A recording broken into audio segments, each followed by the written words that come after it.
All right, let's dig into the big story. The big story, of course, is the FDC presidential race, which is on after nomination of 5 people. Yesterday on the spot, we had 3 of them. This morning, we have one of them, the incumbent, General Mugisha Muntu. Good to have you here. Thank you. How is mine. All right. How is the race so far? You got nominated. When do campaigns begin? Today? There has been synchronization of programs so far. And our team is rolling out next week. I believe most of the teams will roll out next week. Okay. You have been FDC President for 1 term. Yep. And you're seeking a 2nd term.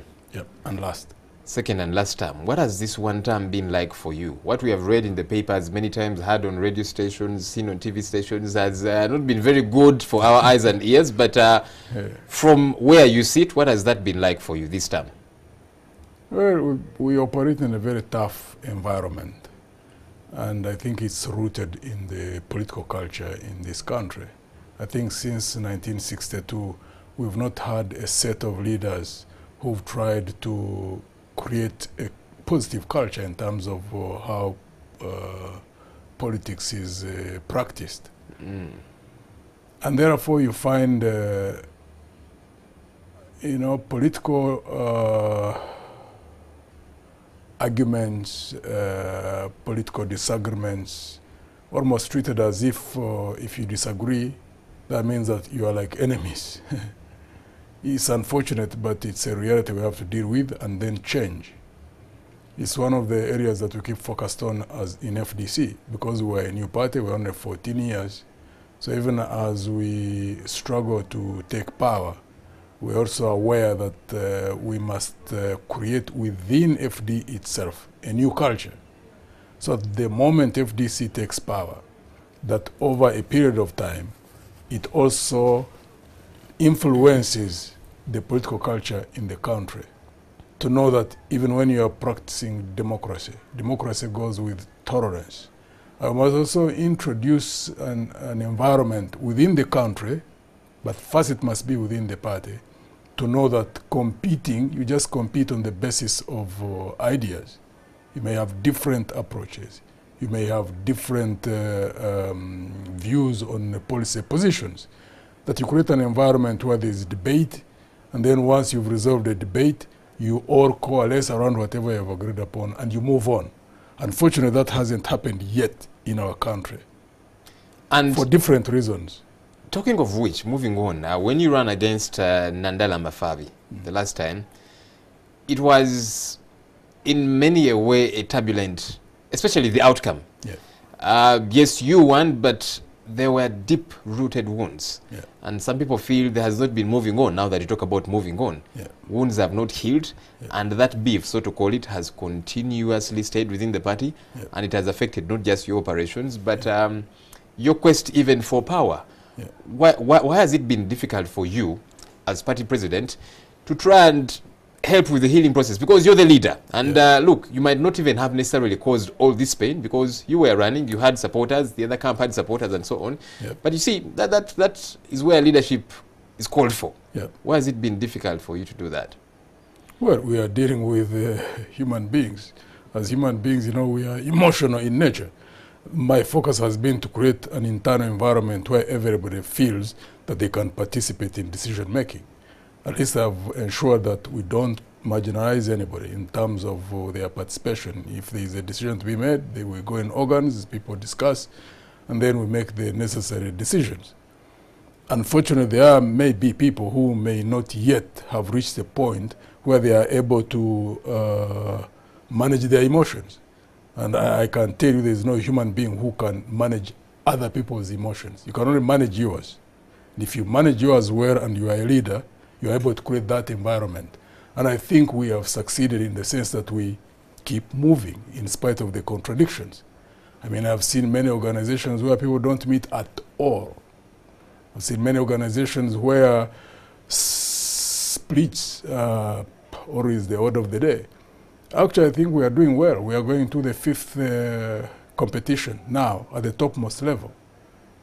If I recall correctly, I don't think that there is any political organization in this country that has had competition at the top level that many times. The movement has never had any in 30 years. We're only 14 years now. We've had competition twice for a flag bearer position. We've had competition. This is going to be the third for party presidency. And of all the 5, I think one was turbulent. The other 3 were not.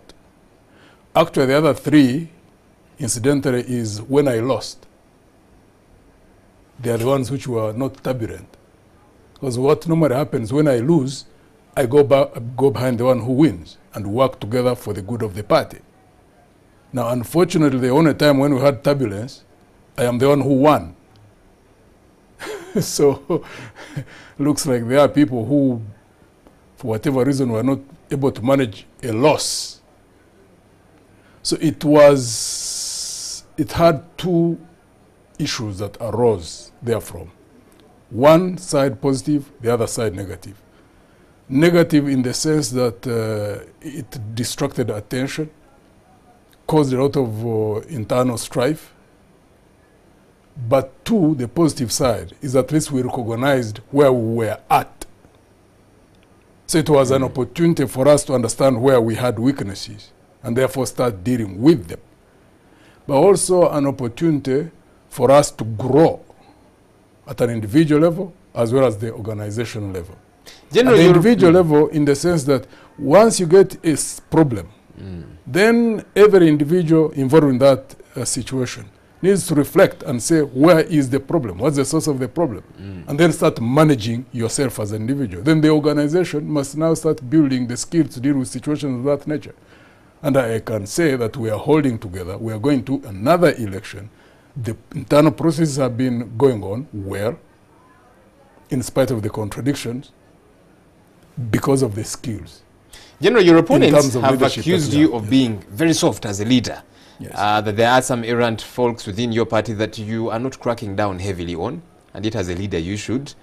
And when they look at your opponents, in this case the NRM, for whom your guns as the opposition should be pointed at, political guns that is, they feel you're very soft towards the system. They do not see you involved in trying to do everything possible to outwit His Excellency Yoweri Kaguta Museveni. How do you respond to that? First, I focus a lot on building the organizational capabilities, because I believe that it's because of the organizational capabilities that would build in the party. That's what would give us the strength to oust the dictatorship. So, but many people focus on an individual, which is important as a leader. But see, if you are a leader and you don't have the vehicle, an effective vehicle of delivery to victory, whether ousting a dictatorship and thereafter managing a country, how will you do anything as an individual? 2, internally, when they say, you know, I am soft and all that, I am running a political organization. I'm not running an army. You know, when I was in the army, my actions and my style were different from now that I'm running a political organization.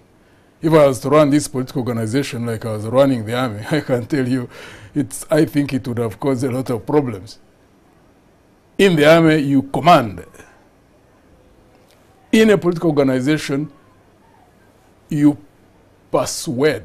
You create an environment where debate must be encouraged. Even when issues drag on, you must exhaust them because you want to build cohesion.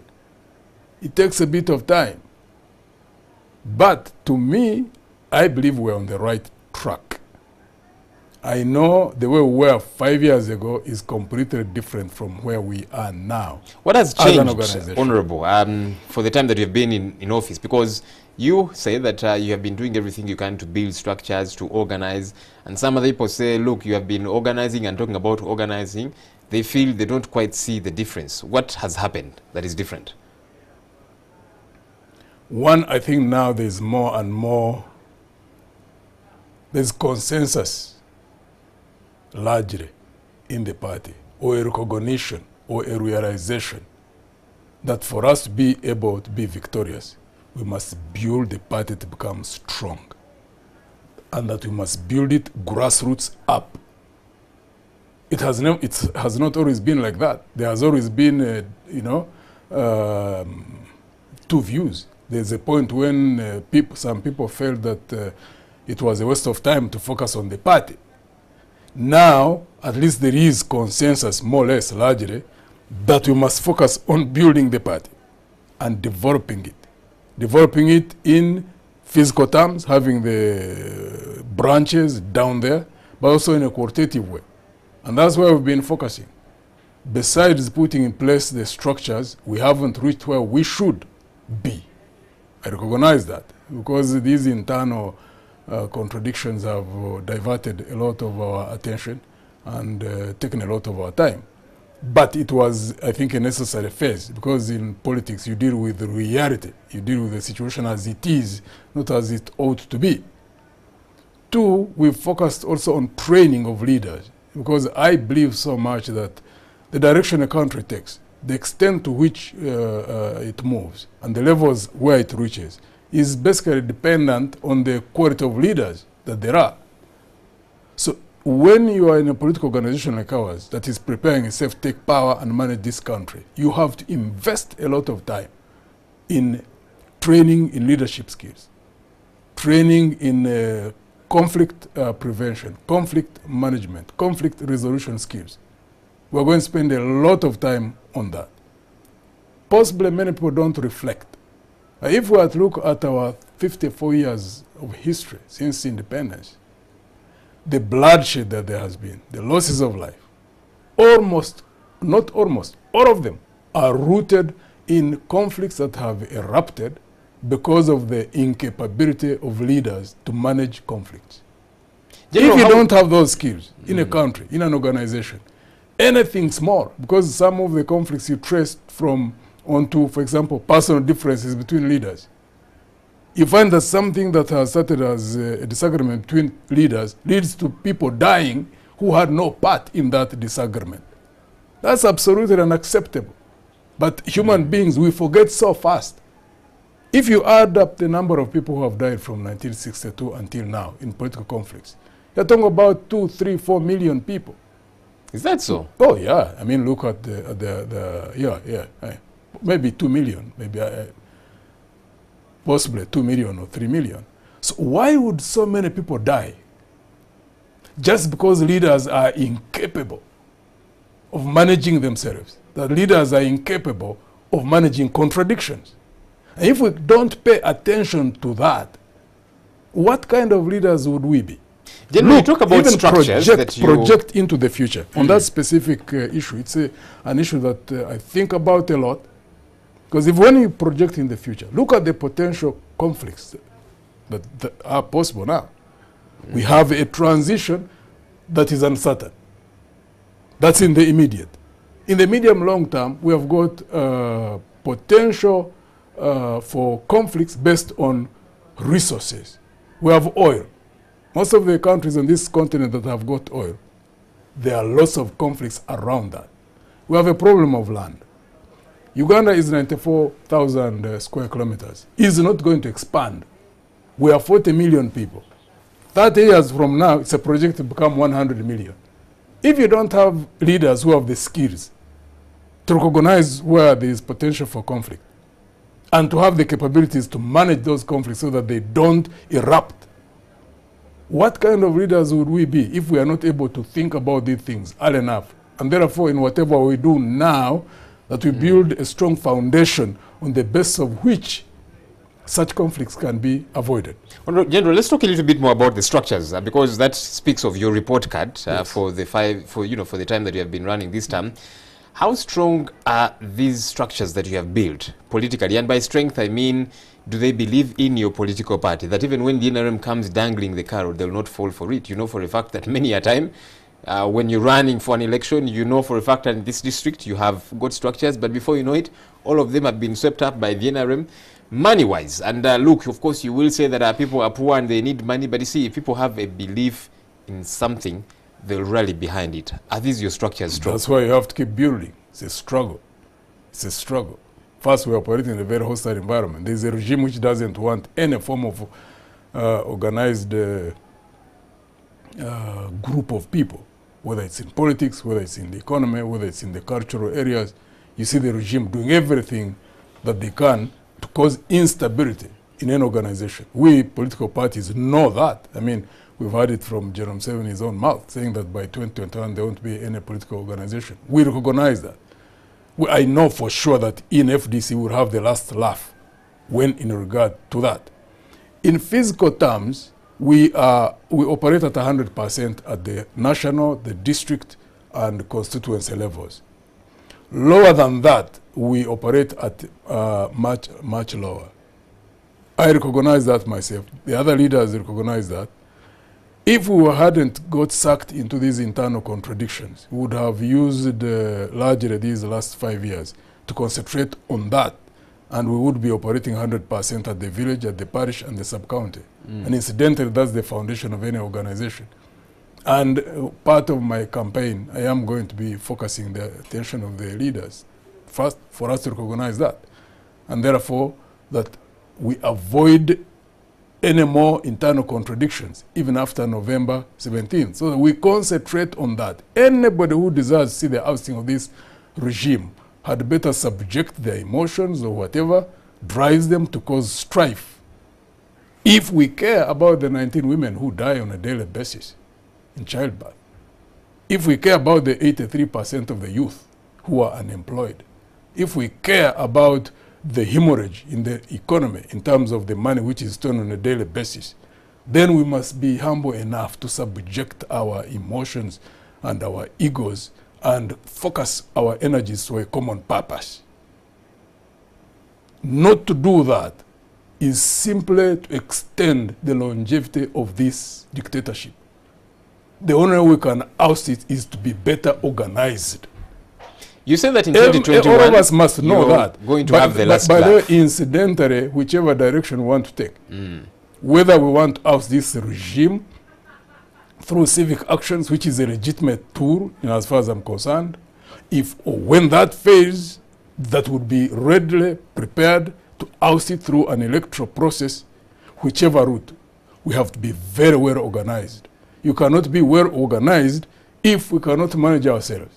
If all the time we're engaged in strife, it is simply counterproductive. General, you have said that in 2021, you as the FDC will have the last laugh. How are you going to do that? Because you see, in nearly every election, let's talk about the most recent election, yes, the FDC did not have candidates in every elective position. Yes. And away from the rigging and everything that happens, if your candidate had become president, it was going to be a tall order for them to run this country. No parliament on their side and structures on ground. You don't have people that are running for every elective position. How are you going to turn that around for 2021? We have to get down on the ground and work. You see, the problem is that many people talk and talk and talk. When it comes to getting organized ourselves down there, you find a lot of gaps. But when you focus down, 3 years to me is adequate enough for us to have the presence that is necessary at every level. The 3 levels are very, very critical. The village, parish, sub-county. That's where once you are well organized, you will be able to win in the councillors of LOC3, councillors of LOC5, LOC3 chairpersons, LOC5 chairpersons, as well as MPs. And to me, the moment you build the infrastructure and you mobilize the resources and focus effort to win at those lower levels, that's why you build momentum that will even be able to propel you to take the national presidency. Again, there's been debate over that. Some people think that, oh, you can just go and overwhelm the regime at the top and then you can build downwards later. I have my doubts about that. Once you're well organized down, then you can take the top. I mean, there are times if you find countries where they are cheated, like at the national level, but then you find that they have significant presence in the local governments, significant presence in parliament, even when you have not taken the presidency. When you have such a scenario, what it does, that foundation enables you in the next round to become more powerful, to be able to overwhelm a regime even at the top. We have seen experience of this African continent. We have got a sister party like in Ghana called NPP. Their term is only 4 years. It's not 5 like ours. They lost an election in 2013, I think, by 50,000 votes at the presidential level. Only 50,000. They went down to the grassroots. 3 years. And they built a very robust party, organizationally. This last time, they were very, very effective in terms of the outcomes. Took the presidency, took the majority of parliament, and later in the local governments. There are no two ways about it as far as I'm concerned. We have to go down and work 24/7. But we also have to learn to really overcome whatever causes us to engage in strife. And many times over petty issues. You never even find they are not the basis of a number of these disagreements is not even rooted in difference of opinion, policy positions, or anything. Many times you find it's egos. Many times you find it is unbridled ambition, which has been a problem in our country for a long time. That's why you find instability in the 60s, 70s, in the 80s. We have to change that. Fortunately, in FDC, we've been focusing on training in leadership skills. We must know as leaders, even when we are politicians, I mean politicians, we're in politics partly to create the strength in an organization where you are to be able to take power and use that power to change society. But at the individual level, at the level of actors, you compete to take positions. But we must know that if we don't all focus on the larger good, so that when we put our collective effort behind something which is for our common good, then even individuals can prosper. But if you put the individual interest ahead of the collective good, it creates instability all over the place. In 2016, you first ran for the FDC flag bearership. You lost that to Kano Kiza Besigye. Yep. You went behind him, supported him, moved around with him a couple of areas in the country. Yep. And he says he won that election. Do you believe that? 2011. 2016. Even 2011, we believe we won. Let's talk about 2016. 2016, we believe we won. How so? What do you mean, how so? Because look, of course our laws mandate the Electoral Commission to declare Yes. who wins, and the Yes. Electoral Commission declared a winner. Yep. Now, you can talk about different issues, you know, Yes. in the election, rigging and so on. Of course, there's one candidate that went to court and the Supreme Court said the Electoral Commission was incompetent. Yep. But you see, when Yoweri Kaguta Museveni says he won, he has got evidence. You can talk of rigging and all these different things, but there's something to show for it. So, when you folks say you won the election, what's there to show for that claim, especially to your supporters? You know, when you tell them we actually won this election, how can they defend that election? What's there to show for it, the win? Yeah, of course, there are many areas where our agents in the first place were chased off the polling stations. There are a number of areas where, unfortunately, which is unfortunate because when you have a regime that doesn't believe in fair play, it impacts negatively on the whole political process. But of course, there's also weakness in our country where you find that individuals can easily be manipulated or compromised by use of money. That also happened quite a number of areas. You see like areas in Kampala, Wakiso, where we had strongholds, deliberate moves to delay the voting process. It was surprising that in some areas which were less than 10 kilometers from the headquarters of the Electoral Commission, voting started to vote at around 1, 2.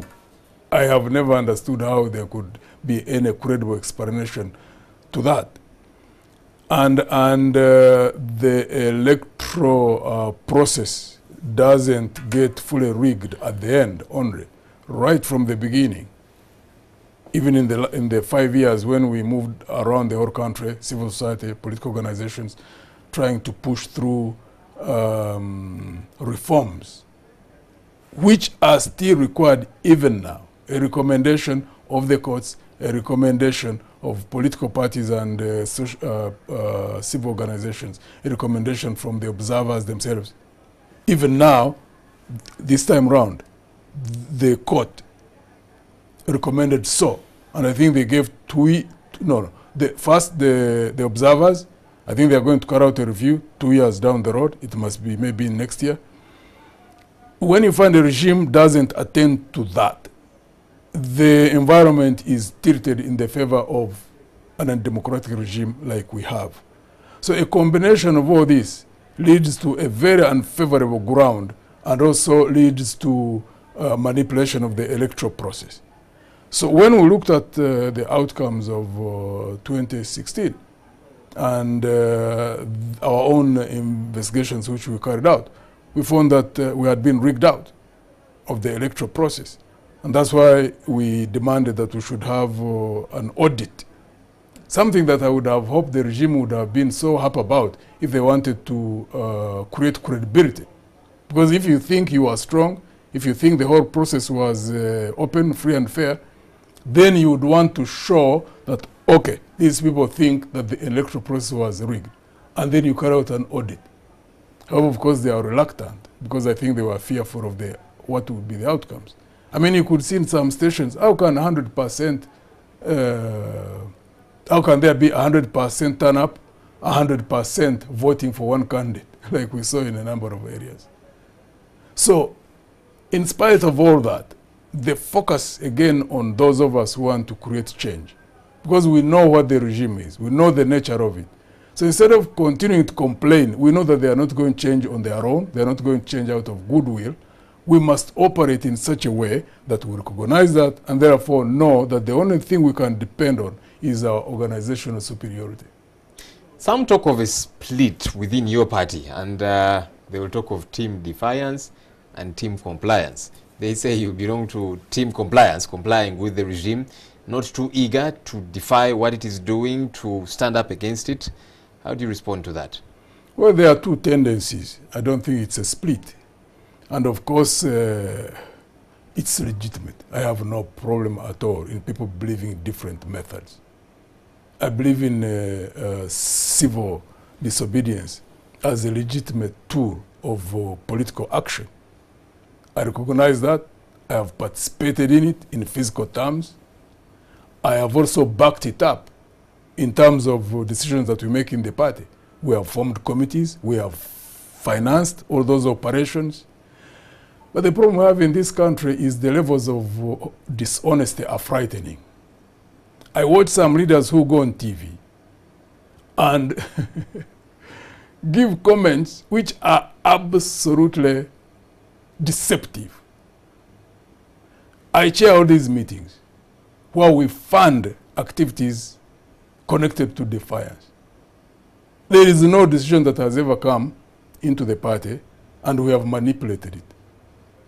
I accept that there is a path that you can choose, different paths, and once they are legitimate, the only thing that remains is how to coordinate them. The only thing I don't agree with is for one tendency to say it can only be this and none else. That would be so myopic. Why do I say so? Because like in the case of using civil disobedience as a legitimate tool for ousting a regime, once it is effective and you oust the regime, then you need a vehicle through which you will govern. Because we are not just taking power as an end in itself. We want to take power so that we can transform this country, so that we can deliver services.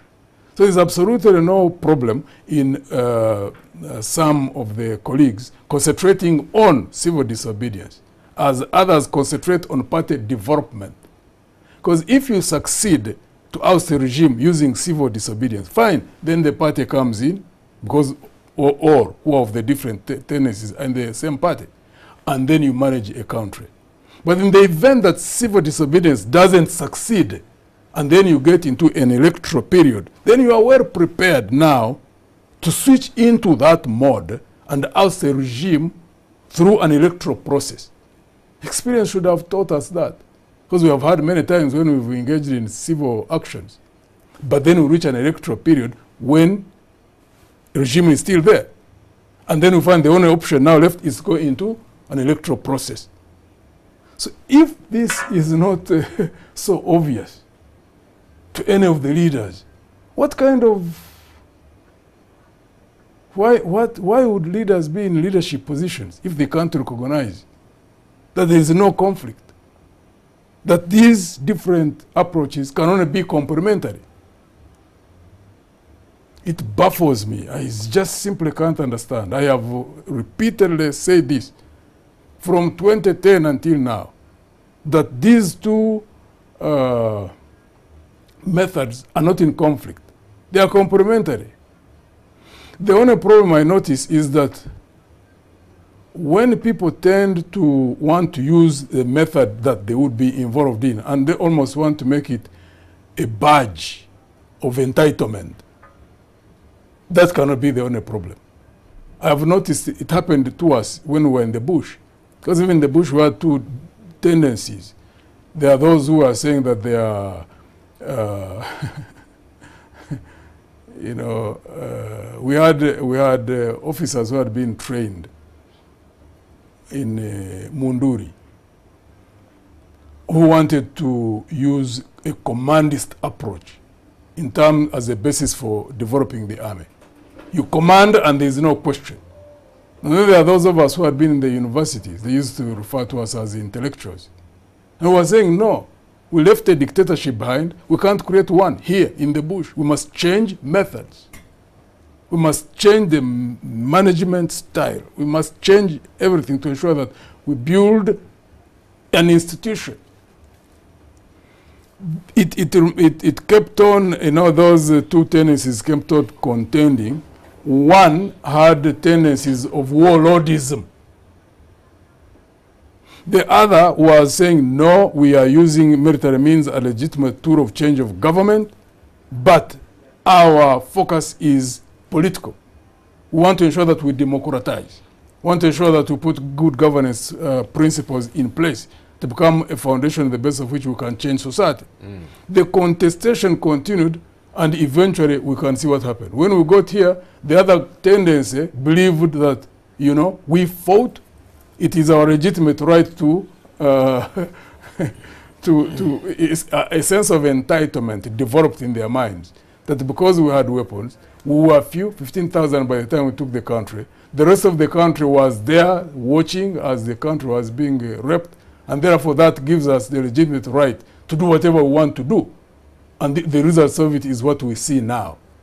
General, that sense of entitlement has a problem. So when you find some of the colleagues saying, no, it can only be this. No, it can't only be one thing. You must be able to recognize that, okay, even if you go on a street, which is legitimate, some of us have been on that street. Others may continue. Whatever path we choose to take eventually, or no, that becomes more effective in changing the regime.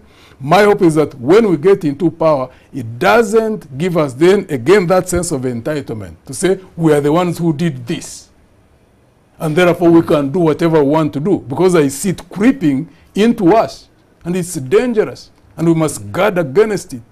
What guarantee on general should there be? And at times it creates a sense of arrogance to put yourself in a position to be the one to judge, say you you can be recognized because you are doing this. Everybody must have a right to do whatever they can do within their means, within their inclination, as long as we are all moving for a common purpose. All right, granted. What guarantee, General, should Ugandans have that what you are speaking is something that you will ride with all through when you take power? You talk about you folks in the bush. You spoke good, you had good intentions, you took over, and here you are now fighting against the very system that you created. And some people feel as good as you talk, that's how you folks spoke, you know, back in the NRA days, and times changed. And there's normally that fear from people that, wait a minute, you're saying the same things that you guys said previously, and then you took power, and then some went off course, now you're saying the same things, you can probably take power, and then some will go off course, and then we'll be in a vicious cycle of sorts. Yes, that's the whole point, is that you see, everybody who belongs in a society must participate in changing that society. The problem I notice, people who complain, say, oh, these people are saying the same things. Because the majority of Ugandans I know are honest people. There are people who want to see integrity in terms of leadership. There are people who want to see transparency. But most of them don't participate in doing the things that are necessary to ensure that that happens. So life is about struggle between right and wrong since the beginning of creation. It's not about end. So at any given point in time, it depends on what the dominant force is. Right now, the situation that we have clearly shows you that there are more people in government, because I know even in government there are those who want to see things done the right way, but they are in a minority. People who want to use power to manipulate the country for their own self-benefit are the dominant force in government. Now, when you want to oust a regime and change the direction, you must build a critical mass to ensure that once you are in government, those who believe in doing things right are the dominant force. If that does not happen, and you find that the one people who want to do things the right way are in a minority, faces change, but the actions don't change. So the people who complain, what would they want us to do if they themselves don't participate, at least in shifting the balance of forces in politics in this country? All right, as we wrap this up, General, I know your party constitution provides for a party presidency, but that does not necessarily mean you become the flag bearer. It's the case for some other parties. So you are running for party president. Now, yes. Are you going to offer yourself for party flag bearership for the 2021 election? Personally, I think the concentration now has to be on the capabilities that we build in the party. And as far as I'm concerned, for us to become victorious behind any flag bearer in 2021 is going to be dependent on the organizational capabilities of the party. Do you hope to be that person whom people shall back? I have to ensure that we do the necessary things that are done. If I am satisfied and I think that we have a chance that we can overwhelm the regime, then at that point I would consider that. So you don't think you had a chance in 2016? 2016, let me tell you, we went into that election believing that we could win. But I also knew that we had organizational weaknesses. And that's why I keep asking colleagues, concentrate on the party. Concentrate on the party. Concentrate on the party. It is the vehicle for delivery, in as far as I'm concerned, in ousting a regime and also managing the country. But our culture, people focus on individuals. I keep asking colleagues, like you see in a rally driver is very critical, right, for you to win. But however good that rally driver is, they can't win a race unless they have a top-notch vehicle in terms of its condition, running condition. So you have to concentrate on the vehicle, and then you can get a good driver. But we spend a lot of time on the driver. And then when you find that is a problem in the vehicle, then we cry. Does it bother you that some people have said that there is a strong man within your party, and they refer to Dr. Kizza Besigye? And these are some people within your party, yes, that have said that increasingly there is a resemblant image of what we see in the NRM in the FDC. For example, Dr. Kizza Besigye calls meetings at Katonga, yes, and he will have the party chairman with him, and many times the party structure with him. When a meeting happens at your party headquarters by the Secretary General, the only person you recognize there is the Secretary General, and there will be hardly any other person. Now, Besigye is a member of your party, and maybe that shouldn't be a big problem, but does that bother you that there seems to be a shift of power and now there's concentration on one man? How are you trying to undo that? Because members of your party are concerned, Ugandans are concerned, because they say, look, we are trying to do away with this thing within the current system, and then we seem to be seeing it on the other side of the fence. That doesn't bother me at all. What I focus on is ensuring that we as an organization have got, one, the focus on the things that we need to do as a party. Two, in managing a situation of that nature. Because it's unique in a sense. Unique in the sense that, one, I think it is Besigye's deliberate, a legitimate right to do whatever he wants to do in terms of advancing his interests or in fighting the regime. He believes in using defiance. So he organizes around that. I believe in defiance as a legitimate tool. So I have no problem with that. My focus, my concentration is, in spite of all that, to ensure that the party keeps stable, the party keeps running. That's what I concentrate on. And I believe we have largely succeeded. Because you rarely ever have a situation, and more so in an African country like this, where you have different centers of power and an organization keeps on running. That must also be a reflection of the skills that we have in managing Forum for Democratic Change. Because, as you say, there are leaders who are both in the party, senior leaders, but also in the Defiance government. Now, if it was any other party, like I see a number of parties on this African continent, a party wouldn't have survived. FDC survives. And it will grow stronger and stronger. So I am not bothered by, by what people say. I hear a lot. It is Dr. Chiza's legitimate right to do what he wants to do. All right. General Gregory Mugisha Muntu, thank you for talking to us this morning and wish you all the very best in your endeavors. Pleasure is mine. Thanks a lot. All right. Coming up is my opinion.